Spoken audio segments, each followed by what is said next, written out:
जो विधानसभा चुनाव है उसमें उन्होंने बैसाखी की जरूरत नहीं पड़ेगी, वो सरकार तीसरी बार पूर्ण बहुमत से बनाएगी।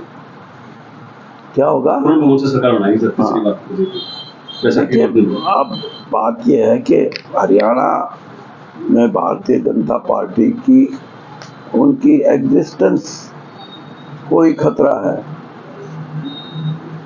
आपने देखा होगा कि पिछले 5 साल में हरियाणा में जितने क्षेत्रीय दल थे वो आज शून्य है, मतलब उनके साथ लोगों का वोट नहीं है। और चाहे वो जेजेपी है, चाहे इनेलो है, और चाहे बीएसपी में भी ऐसी परिस्थिति है। बाकी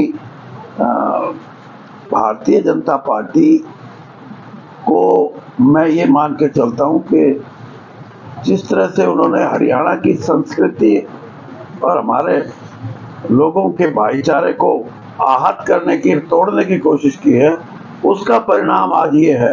मैंने खुद देखा है लोकसभा के इलेक्शन में, जो ये कहते थे ना कि एक जाति के लोग इधर देंगे, एक जाति, हर जाति ने कांग्रेस के पक्ष में वोट किया है। और इसीलिए किया है कि बीजेपी की सोच से हर आदमी ये समझता था कि हमारे, कम से कम हमारे रहन सहन को खराब मत करो, हमारे भाईचारे को मत खराब करो। और इसका प्रभाव आपने देखा होगा कि जो आने वाला जो चुनाव है उसमें और बड़ा रूप उसको मिलेगा कि हरियाणा के लोग भारतीय जनता पार्टी को ये संदेश देंगे कि अगर राजनीति करनी है तो भाईचारे की करो, राजनीति करनी है तो लोगों को जोड़ने की करो, लोगों को तोड़ने की ना करो। धर्म के नाम पे, जाति के नाम पे भारतीय जनता पार्टी ने ये हमारे साथ बहुत बड़ा पाप किया है।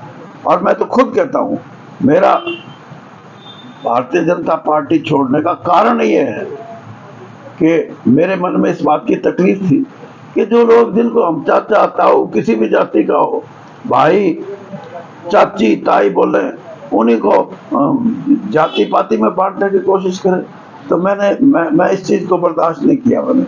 और यही कारण है कि बृजेंद्र सिंह जो हिसार से सिटिंग एमपी थे, अकेला एक ऐसा एमपी है जिसने ये फैसला लिया कि मैं राजनीतिक सोच उसके हिसाब से मैं बीजेपी के साथ नहीं रहूंगा। और दुनिया तो बीजेपी में भाग रही थी, बीजेपी में घुस जाओ, बीजेपी घर आ जाएगा, और ये अकेला पार्टी छोड़ के आया विचारधारा के आधार पे।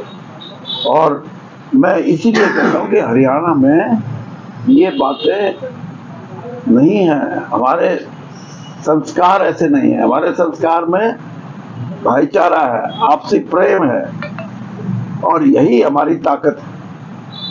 सर, सोनिया गांधी जी का द हिंदू में एक लेख है, उसमें उन्होंने कहा कि 4 जून को नरेंद्र मोदी की व्यक्तिगत हार। नरेंद्र मोदी जी की हार भी मैं क्या कहूँ, मतलब जिस तरह से वो बोल रहे थे प्रधानमंत्री के रूप में, प्रधानमंत्री बहुत बड़ा पद होता है और हर भारतीय को प्रधानमंत्री की इज्जत और उसका सम्मान होता है, लेकिन भाषा का प्रयोग, शब्दों का प्रयोग, और जिस प्रकार से बहुत सी चीजें ऐसी बोली हैं जो आम जनसाधारण, आम मतदाता को भी अच्छी नहीं लगी, इसीलिए मतदाता उनसे पीछे हटा है।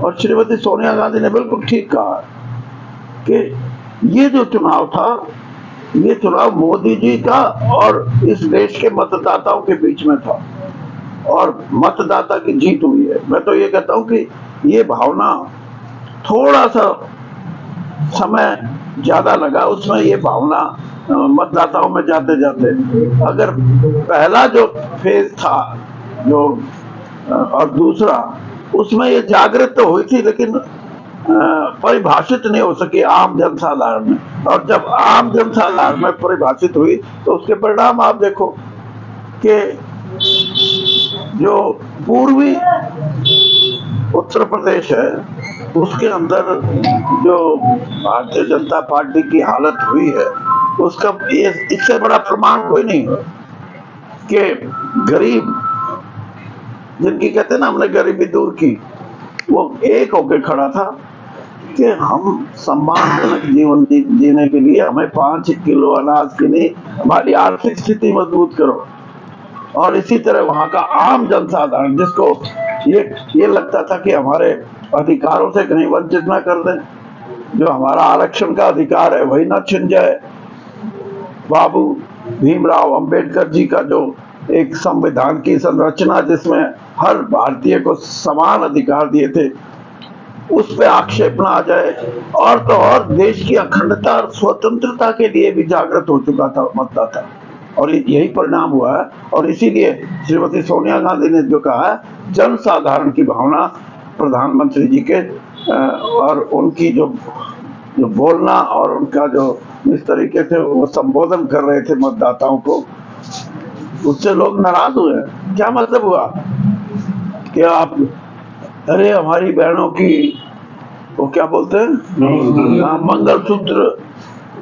मंगलसूत्र की बात करें, मंगलसूत्र का और जो कांग्रेस का घोषणा पत्र था उसमें कहाँ असमानता थी, कहाँ मंगलसूत्र पे आक्षेप। लेकिन सामाजिक रूप से धार्मिक भावनाओं को गलत व्याख्या करके इस मतदाता को, ये बहुत तेज मतदाता है, ये इसका ज्ञान जो है वो बड़े बड़े ज्ञानियों से ऊपर है। सर, जैसे आपने संविधान का जिक्र किया, तो अभी पूर्व सीएम मनोहर लाल का भी बयान आया था कि संविधान का नाम लेकर दुष्प्रचार किया गया भाजपा के साथ। नहीं, दुष्प्रचार क्यों, कैसे कर दिया?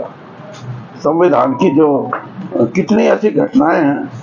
अरे आप चीफ मिनिस्टरों को इलेक्शन में जेल में डाल रहे हो। अगर आप संवैधानिक जो हमारे व्यवस्था है, जिसमें इलेक्शन कमीशन है, जिसमें न्यायपालिका है, जिसमें हमारा ये जिसको हम इंडियन पिनल कोड बोलते हैं वो है, ईडी है, सीबीआई है, इसका इस्तेमाल कैसे कर रहे थे? यानी वोट लेने के लिए।